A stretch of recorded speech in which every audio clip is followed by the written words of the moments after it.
Alors les Élussat, c'est un peuple donc de la région du Gers.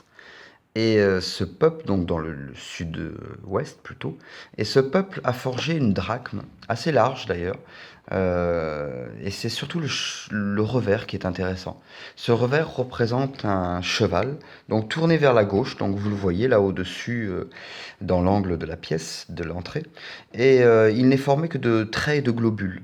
Donc le corps est formé de deux gros globules qui se rejoignent par un trait, et ensuite, si vous regardez les antérieurs à gauche et les postérieurs à droite, il y a de la part de l'artiste gaulois une volonté d'aligner les globules. Donc je pars des pattes arrière. Vous avez deux globules pour chaque haut de patte. Ensuite, vous avez un globule qui se trouve tout en bas, qui est aligné, une sorte de décoration, une sorte de tente en quelque sorte. Si on remonte vers la gauche, vous avez dans la décoration encore un autre globule, et ensuite on a deux globules pour les antérieurs, donc les pattes avant, pour le haut des pattes avant. On ne voit pas le dernier d'ailleurs. Et ça forme un V.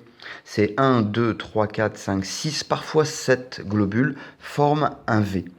La tête est à gauche, on la voit pas, et la crinière est formée de trois traits simplement, de même que la queue. C'est une grande queue, si vous voyez sur la droite, une grande queue qui fait une taille assez considérable.